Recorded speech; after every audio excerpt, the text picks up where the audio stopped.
You know, I constantly have people telling me that I am an enabler. Usually it's the ex-boyfriends of mine who want someone else to fucking blame because they can't stop drinking or doing drugs. But for the most part, those are the people who tell me that. You know, I don't mind being an enabler because I fully believe that people should be able to live their lives and do whatever the fuck they want to do. That is part of our Constitution of the United States of America. But when they hit rock bottom, they always want someone else to blame, and usually that person is me. Full disclosure, this is what my hair looks like when I don't straighten it. Yes, I am a natural brunette with curly hair, and it's a fucking nightmare sometimes. I used to dye my hair blonde all of the time, but I got fed up with that. Once I hit like 35, I was like, I'm not doing all that fucking work anymore. You know? I'll move on to the enabler thing. I'm going to give you a perfect example of what I'm talking about. My ex, one of them, was fucking off the chain, batshit goddamn crazy. I would buy a gallon of wine and have a glass or two, which is like 8 ounces each glass. So 16 ounces of wine. And then we would go to bed, and I would wake up, and he would be nowhere to be fucking found at all. And eventually I learned that he was either sitting in the basement on top of our washing machine in his own little dimension talking to whatever entity it was that he decided to talk to at that time. Or he would be sitting on the fucking roof of the house. So after 3 years together, I finally learned that those were one of the two places that he would be. And lo and behold, I would go the next day to get a glass of wine, and the whole fucking gallon of it would be gone. So it's understandable why he would enter this psychosis and start talking to fictional creatures and spirits, considering the fact that he drank a whole fucking gallon of wine every time. I'm here to tell you that this motherfucker was so crazy that he got really drunk one time, and it was very difficult to tell when he was drunk because he didn't slur his words or anything. He acted, for the most part, completely normal. So we decided to ride to the grocery store, which is like 2 blocks from the house. And this motherfucker opens the door on the way down the street and jumps out of the fucking car while it's moving at like 35 miles per hour. And of course, I immediately stop. I am like, what the fuck are you doing? Of course, I'm not even going to tell you what answer I got from that, but I'm telling you, I don't know how our relationship even lasted 3 years. He is one of these people that never takes blame on himself. He constantly blames somebody else for his behavior. So, I'm going to skip subjects repeatedly through this because there's a lot of things that I want to cover in a short time frame, and as I'm trying to make my videos only 20 minutes long now, that's a little difficult to do because I like to ramble. And I did forget to mention that it is 12:45 in the afternoon on June 11th, 2017. Sorry I didn't begin my video, so you guys know. It's been over a week since I've done a video, and my nephew is insisting on doing another video with me, which is perfectly fine. But as I was saying, I'm going to skip subjects and move on to the fact that I have had some crazy fucking clients as a massage therapist in the past.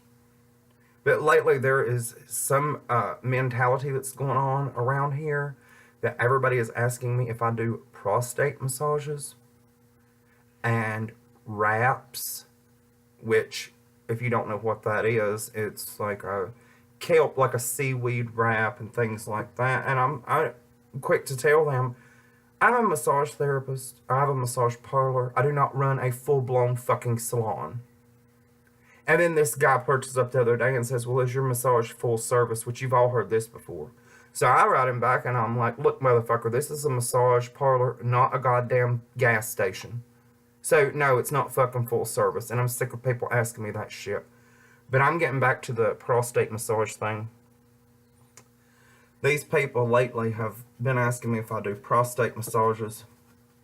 And I'm sitting here thinking to myself, and I've said this to some of them, do you honestly think I'm going to stick my hands in your fucking asshole and then have another client or clients directly after you and touch all over their body? Would you want someone to shove their hands in somebody else's asshole and then you try to relax while they're massaging you? No.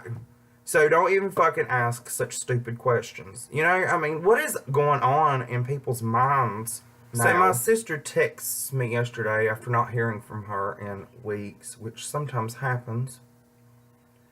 But she texts me out of the fucking blue and says, do you remember such and such from high school? And I'm like, yeah, she was one of my best friends. She still kind of is.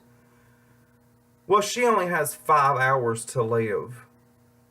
I was like, what? Is this some kind of fucking joke? Well, apparently, the doctors told her that she had 2 to 5 hours to live.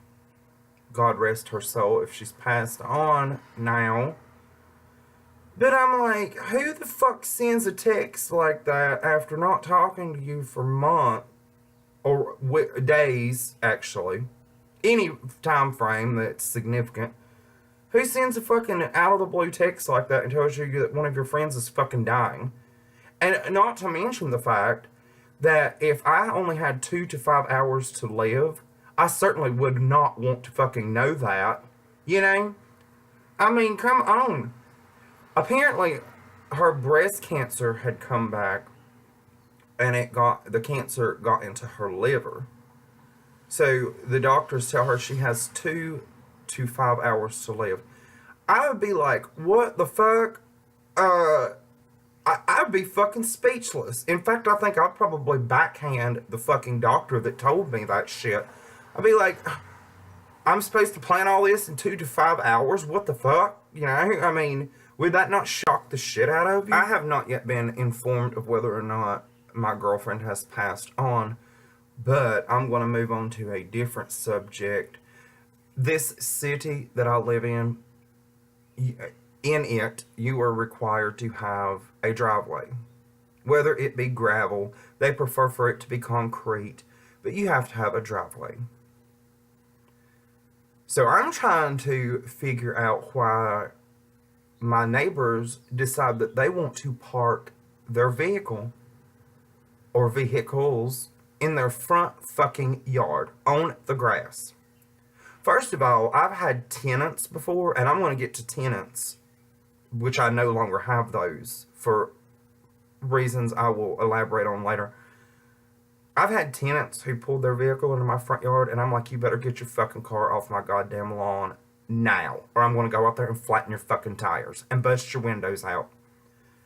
So, I mean, seriously, you have a driveway, why don't you park in it? Or on it? You know? I mean, that just fucking screams, I'm a goddamn redneck. Okay, so I have a 3-bedroom, 2-bathroom house, which many of you know, of which, or within which, I used to rent the other 2 rooms, and I stay in this room that I'm presently in, because it's the master bedroom. And the other 2 rooms are about 3/4 this size. At any rate, I stopped renting to people because they will destroy your fucking house. And I'm going to give you a few examples of that. One of the rooms in my house now is my massage parlor, which is the nicest room in my house, if you want to be perfectly honest, because I keep it immaculate in there. But I have had tenants. There is a lock on my back door, because I have an outside door that goes to the laundry room. And the lock, I did not have a key for it. So I had a tenant that, instead of going out and buying another lock or allowing me to go out and buy another handle for the door, This motherfucker takes a bottle of super glue and super glues the fucking lock, like the handle, shut. So you can't put a key in or out of it. It can't be locked from the inside. Okay? Instead of going and buying a lock that has a key to it, this motherfucker super glued my fucking door shut. So anyhow, I had another tenant who took the lock off of his door, which his room was where my massage room is now, in the middle of my house. He takes the lock off and puts a fucking deadbolt on there. So now you can't even open the door unless you have a fucking key to the deadbolt, which fortunately enough for me, my bathroom, my personal bathroom, which is like that direction, connects to that room. So it was pointless pretty much for him to do that, because I could still get into his fucking room. Not that I would want to go in there because he was nasty as fuck. But anyhow, and I don't want to be involved in that. I mean, these people have brought roaches into my house, all kinds of vermin. You know how expensive it is to get rid of that shit? This one bitch brought fucking bed bugs in here. Another bitch had a dog that she wanted me to watch for her all the time. I'm like, I'm not getting paid to fucking babysit your goddamn Chihuahua or whatever the fuck kind of dog you've got, Pekingese, something like that.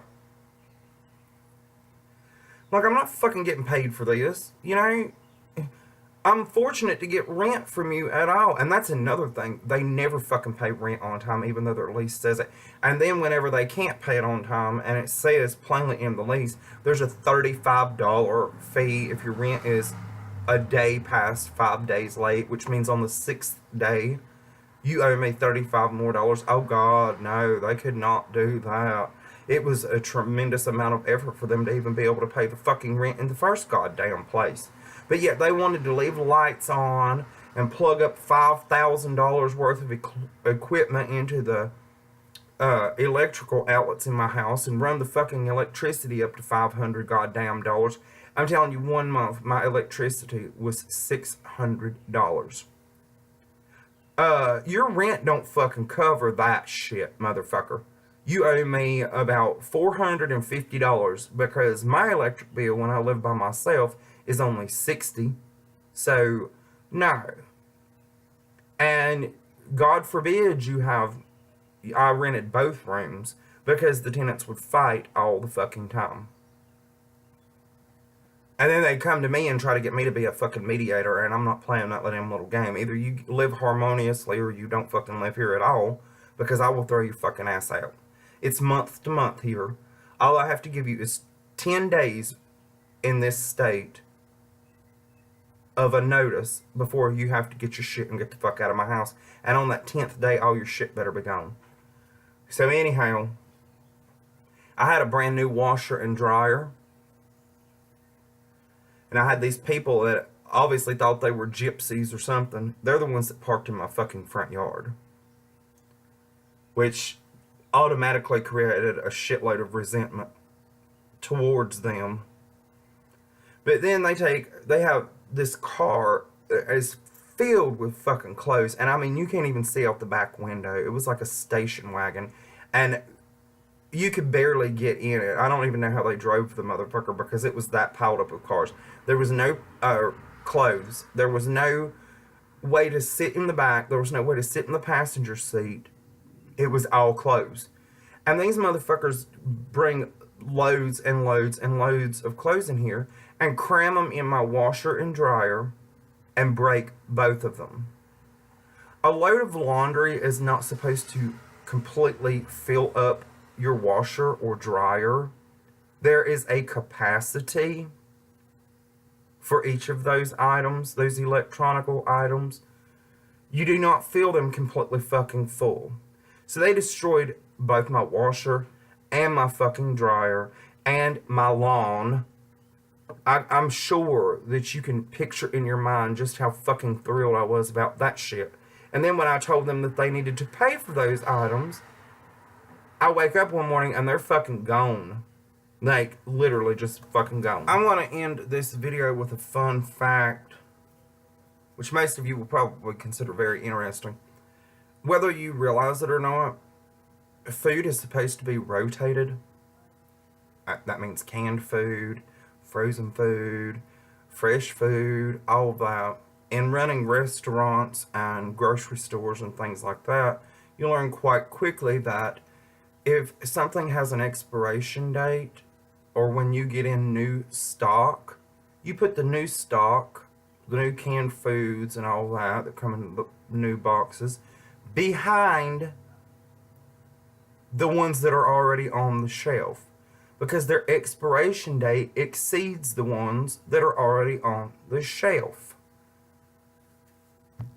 So, the fun fact that I was going to mention is people also don't realize that when you get a can of food, such as, or even say you buy a bottle of dressing or you buy juice, they have sat on the shelf for so long sometimes that they need to be rotated.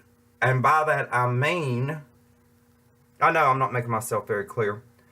If I buy 5 cans of tuna, everyone here is aware of how tuna sits on the shelf, right side up. When I bring them home, I turn all of them upside down in my cabinet to store them. And before I use them, I shake them up. Do you understand what I'm saying here? You do not want, in juice, for instance, if I buy a bottle of juice, I store it in my refrigerator upside down, like on top of the cap.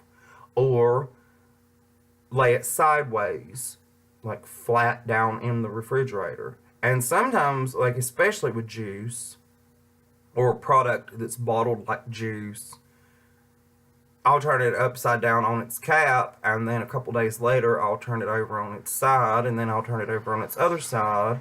Then depending upon how long it takes me to drink the juice.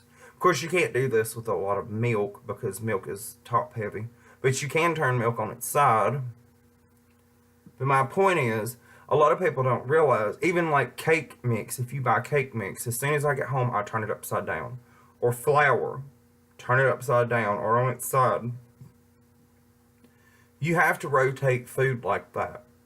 It's different than rotating it in the grocery store, because at the grocery store or wherever, it has to sit up straight so people knows what the fuck it is that they're buying. But at home, when you get it home, even bottles of ketchup, that's why they make ketchup like they do now, or condiments like they do now, so you can turn them upside down. That is why they do that. But people don't realize this technique, and that's why shit goes badly as quickly as it does, or why you open your can of tuna and you have to drain the water out of it for 6 hours before you can even eat the fucking tuna. You understand? I know it's a complex thing. Just rotate your food, ultimately, so it lasts longer and you're not just throwing your money out the fucking window. Okay, guys and gals, I've gotten to the 20-minute time frame that I limit myself to now with these videos. So I hope you could understand what I was talking about with the food thing. Sometimes I don't explain myself very clearly, but I am going to go. I may make another video today. It depends on my mood at the time, but I have a few other things I want to talk about, so if I don't make one today, then it'll be within this week sometime, I'm sure. You all know how to contact me. I love you guys.